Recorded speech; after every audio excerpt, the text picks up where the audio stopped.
ενδιαφέρουσα επιλογή. Αγαπώ πάρα πολύ και γενικά τα ελληνικά έργα. Είναι πιο κοντά μας. Τώρα εσύ γλώσσα συγκεκριμένα. Ναι, πάρα πολύ, πάρα πολύ. Ωραία. Εσείς, ας πούμε, σε σχέση με την Κόρφο, που μας έφερε η Ειρήνη, ποια είναι η προσωπική εικόνα που έχετε με αυτό το πράγμα? Εντάξει, εκτός από τη γλώσσα, γιατί αν είναι σίγουρα ένας λόγος κανείς να πάρει τέτοια έργα, τι βρίσκεται σε αυτό που σας αφορά άμεσα? Λοιπόν, και θεωρώ ότι στην πράξη κανείς δεν το εφαρμόζει. Όλη αυτή την αγνότητα που αυτή τη στιγμή θα ζάλουμε. Γιατί εγώ σας λέω, δεν θα το έκανα ποτέ αυτό. Η εποχή μου τελείωσε εκτός. Να πέθαινα.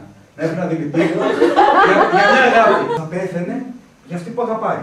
Εγώ δηλαδή το αντίστοιχο αυτό που είπε ο Θοδωρής. Ενώ δεν είμαι έτσι. Εγώ στη σημερινή εποχή δεν θα πέθαινα για καμία. Ούτε θα τρώγα. Επειδή σε ερωτική απογοήτευση δεν έχετε σκεφτείτε ποτέ από πότε γαμώ το θέλω να δώσει εμένα αυτό με τρίβει. Τώρα θέλει τα μίλη. Ωραία. Άντρες, παιδί μου. Άρα λοιπόν, ωραία. έχω προσωπική εμπειρία ότι έχω βιώσει την απόλυτη αγάπη και δεν οδηγήθηκα στο θάνατο. Έκανα άλλη πράξη που την ακύρωσε. Ωραία, οπότε ταυτίζομαι.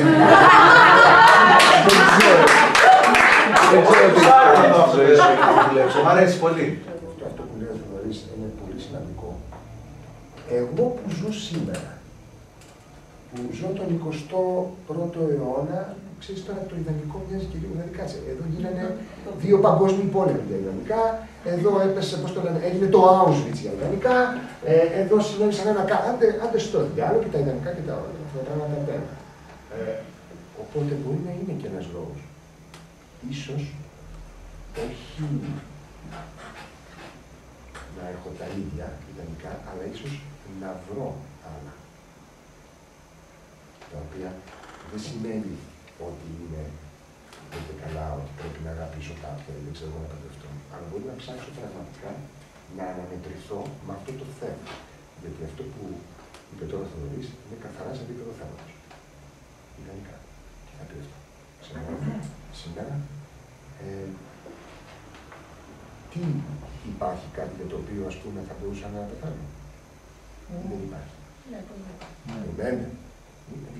Βιαζόμαστε πολύ.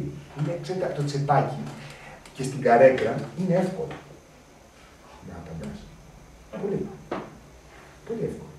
Βέβαια, πώς δεν υπάρχει τώρα. Μετά στην πράξη, δεν συντάξει το παράδειγμα κιόλας. Είναι εύκολο. Αυτό όμως σίγουρα είναι μπροστά μας και έχει διαδρομή.